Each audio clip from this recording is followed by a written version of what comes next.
keep in mind the series definitely, like I've mentioned before, it draws inspiration from various cultures, including Japanese mythology and European folklore. But there are several instances where the series takes inspiration from Latin American cultures, and here's some examples I could think of off the top of my head. There is what I would like to believe an Aztec inspired Eagle Dungeon in Oracle of Seasons, and since that's online to where you can play it now, you absolutely should play it. There is a Mayan inspired temple. I think it's like Temple of the Ocean King in Phantom Hourglass. If you can try to play that at some point, you should. I'll give it to the Zelda series. Zelda's biggest turds, aside from the CDI, we don't talk about the CDI. Aside from that, and Adventures of Link, usually the garbage tier Zelda games are the best AAA games, usually, if that makes sense. If you look at all the scores, like Zelda, banger after banger after banger. So definitely feel free to check out those. But anyways, let's stunlock. More talk. You've got the Mexican-inspired town of Papuchia, I believe, in Spirit Tracks. God, I'm dating myself with these.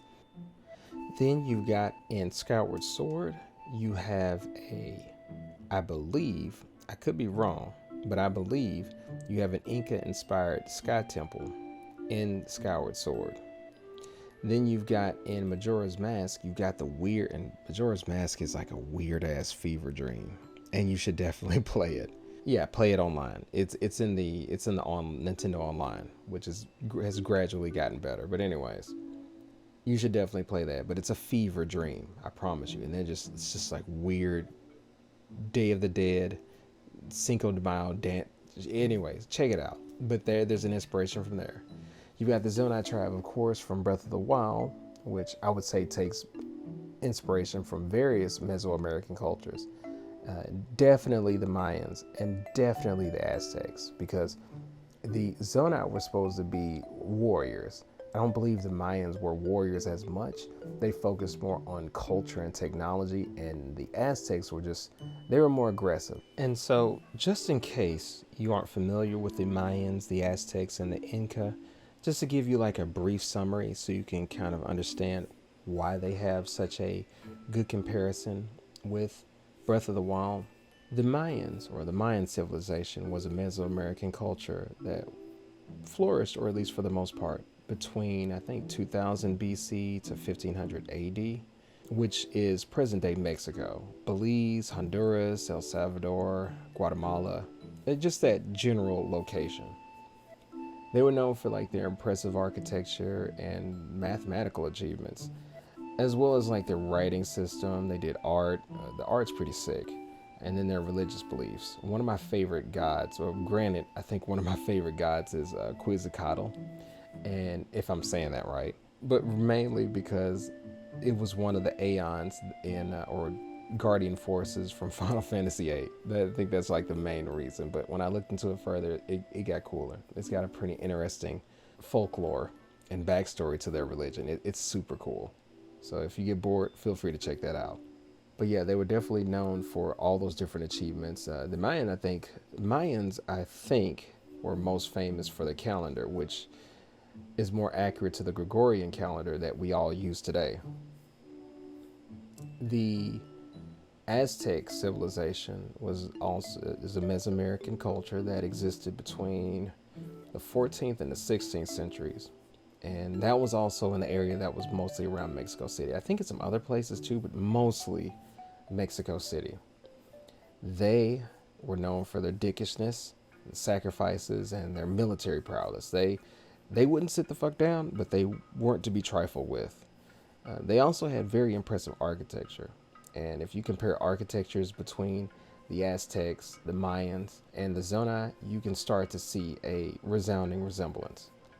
And they even had a complex social organization. The Aztecs practiced human sacrifice, which, like I mentioned, and I'm going to spare the details, they're exceedingly gruesome. That being part of their religious beliefs was one of like the defining characteristics of the Aztecs.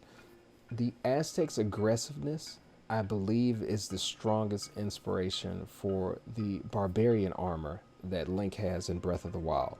They weren't stupid, but you could make the argument that they were very barbaric. And like I said, I really think that that's going to be the strongest inspiration, or at least was pulled out the most from Link's barbarian armor.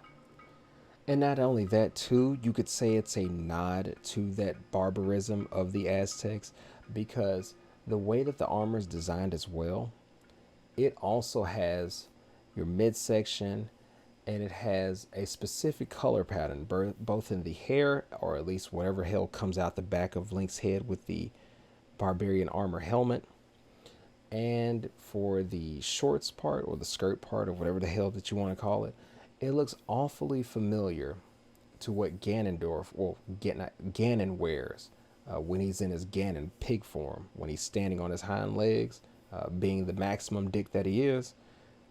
It looks awfully familiar. But we move on. The Inca civilization. That one was the largest pre-Columbian civilization in the Americas. It existed in the Andes Mountains of South America from the 13th to the 16th century. The Inca Empire was known mostly for their impressive road work, which I guess that's not going to be mentioned often. Road work is not as exciting as military or other like really crazy shit that happens. But they were also known for their innovative agricultural techniques and their architecture. The architecture is crazy. Like that, it goes hard. I wish I could get a house built like some of the stuff in the Inca civilization. But the Inca religion was centered around like the worship of the sun. They were known for their mummification practices, which I'll just leave it at that. I'm not going to go into detail on that. It's not as bad as the Aztecs, but mummification. Nintendo, as of this recording, or as of the year 2023 and 2022, seem to be very interested in the symbol of the Ouroboros, which that even goes back to Latin American culture as well.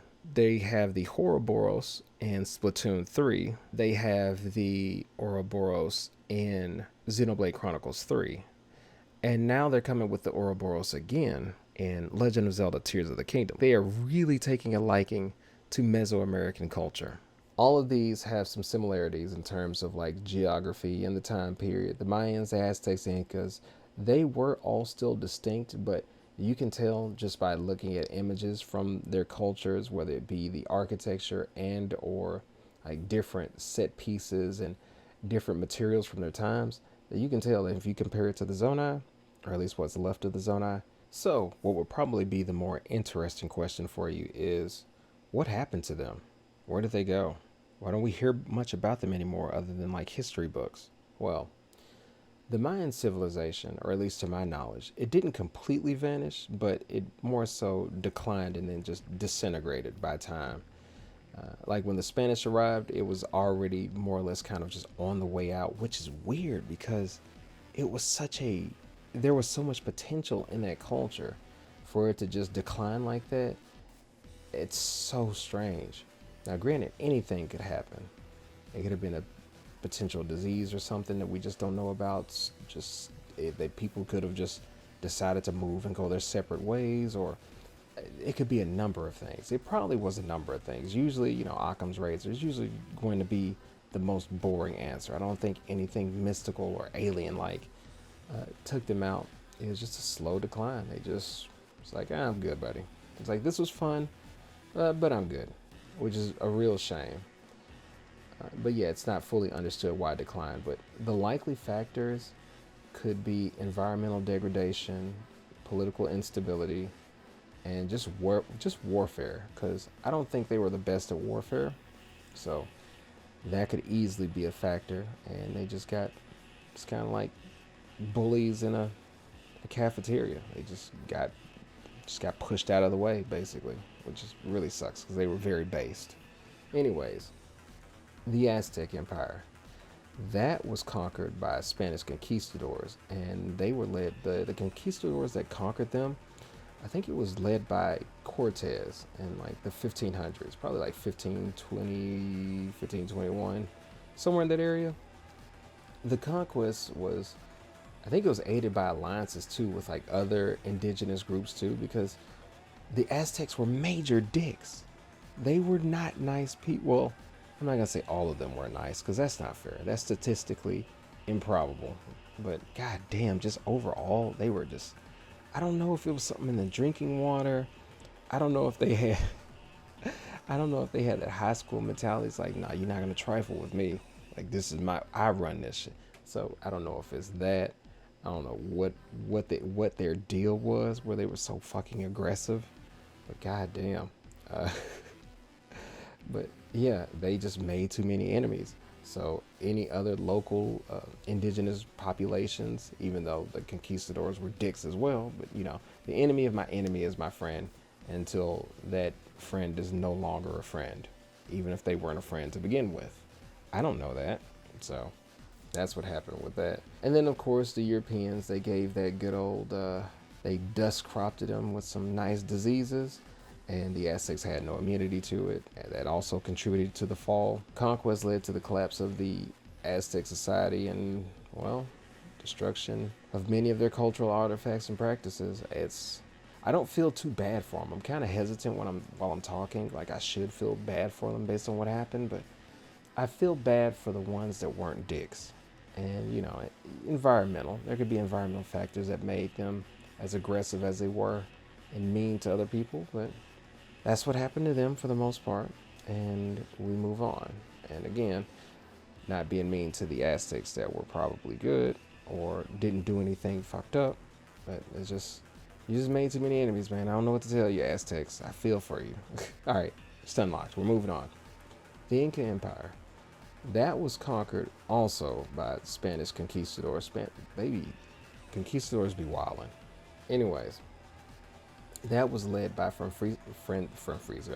Francisco Pizarro, and that was like, I think that was like 10 years after Cortez conquered the Aztecs, and that conquest was aided by like internal divisions within the Inca Empire, which were exploited by the Spanish, because you know it's just smart warfare. It sucks because I like the Incas as well, but that's what happens. People do that. Locations, whatever, people do that to each other. The introduction of European diseases, of course, because we can't escape the European diseases. They be rocking out with the cocks out. But anyways, the diseases and contributed to like the fall of the empire. The Inca society was largely destroyed, and much of their cultural heritage is just gone. It was either suppressed or it's just like lost to time, and it really sucks. Oh, suppressed by just the Spanish, because why not? God damn the Spanish. You guys were massive dicks then, or at least the conquest shit. Like, you should have chilled out with that. But anyways, between these three, because these are the biggest three that I cite for the Zonai, you've got the Mayans, who just had a slow decline out, allegedly had a slow decline out. The Aztecs, who were just taken over because they lost all their allies, and the Inca, who just got taken over through division. Can any of these predict the end of the tiers of the kingdom? It could. You could have it to where, for just arbitrarily speaking, the Zora, the Goron, and the Gerudo can have disputes between them. In Breath of the Wild, they more or less all live in harmony with no issues, but as with life, it always comes with conflict. So in Tears of the Kingdom, you could have some levels of conflict and disputes between nations, whether it be over resources because of the calamity, making resources diminish, whether it be over territorial disputes, maybe say they discover new locations, and you discover new locations, plant flags there, and it's like, hey, this is ours, hey, this is ours, and just so on and so forth. I'm just making up stuff that could be potential points of contention between the races, and that could be one that could do that. If they're not all on the same side and united, kind of like with the Yiga separating with the Sheikah, maybe you could have some interesting stuff there, and that causes a decline. That could cause everyone to just lose. or lose for a time until, an ex machina comes out of Link's ass or Zelda's ass and everything is happy and sunshine. Up until then, but that's a potential option. It could be the Aztec route, which I highly doubt, because when we last left off of Breath of the Wild, nobody was really dicks there. They weren't dicks, they weren't aggressive. Everybody was respectful, everybody was noble. Now you could still introduce somebody from a town to be like that. Which would be really cool is they could introduce some new characters, some new factions or something to have their own ideals of stuff that were just like regular NPCs in Breath of the Wild. You reuse those NPCs and you could turn them into these unique characters where their own people, and some of them dicks too. You can make some of them dicks. It's always more interesting when you add more dicks. Taken out of context, it is what it is. But they could do that. That would be super cool, because if you go back and play Breath of the Wild and after playing Tears of the Kingdom, and then you see this character that turned into like a maniac, and it's like, wow, this character was so mild mannered in Breath of the Wild, and now they're a maniac here, and that would add a drastic more amount of immersion. It's too late to be offering suggestions to Nintendo. One thing that you could do, and I guess it could be akin to like how you have Astor in Age of Calamity, as far as one of Ganon's minions, give them some semblance of intelligence, because to just be fighting straight up mindless beasts, it's cool, but it's kind of boring. I want some brain power behind the malice. I want somebody to be plotting and planning, so it's not like just me fighting some Ooga Chugga. And Ooga Chugga can be scary, just like this generic strong dummy. I want some like, damn, I'm getting outsmarted. Like, I want that. So maybe you could have like with the Spanish conquistadors, have it to where they use strategies and tactics to divide the nations, divide the Gorons, divide the Zora, divide the Rito, divide the Gerudo, divide the Hylians, divide the Sheikah, or whatever the case may be. That would be very cool to add, if that was part of the reason that things get to their worst point in Tears of the Kingdom. Political division. That would be fantastic. I love shit like that. Let me tell you about that. I absolutely adore stuff like that, to where it becomes less of like I'm trying to make myself immersed, but now you're giving me like political intrigue, infighting. Then you have to deal with like domestic and foreign policy and stuff like that between the nations. Like there's an active breathing, we have to negotiate for our people kind of situation. Like that brings me way more in. And if that could be part of the potential downfall of Hyrule, that would be incredible.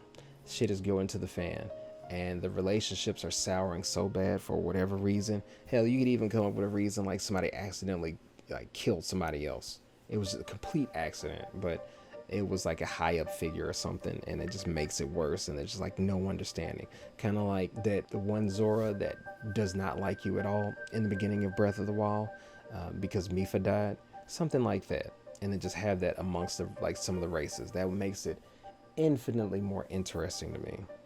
And if that, if the Mayan reason or the Aztec reason or the Inca reason can be used as a predictor for the outcomes of Tears of the Kingdom, DLC included, whatever they decide to do with that, that would be incredible. But at any rate, like I mentioned, the Incas, hell, you know what? Even, I think there's some Olmec in there. And just like a small aside to the Olmecs, they were an extremely ancient society that disappeared with little to no explanation. And lo and behold, just like the way that the Mayans more or less did, and I believe the Incas to a degree, they disappeared seemingly with like no explanation for it. And that's what the Zonai did. They disappeared seemingly without much of an explanation. But when you think about it too, just like the locations around Latin America, notice how in the Faron region, it's extremely tropical. Like it has that indigenous vibe to it. And the Zonai, or at least the little that we've gathered so far, is that the primary contribution to Hyrulean history is really through their ruins, which bear a strong physical resemblance to the Mesoamerican counterparts. The Zonai ruins, for those that haven't seen it, most of you, I'm assuming you've already played the game more or less, but for those that haven't, on the off chance that you haven't, it's at the Spring of Courage.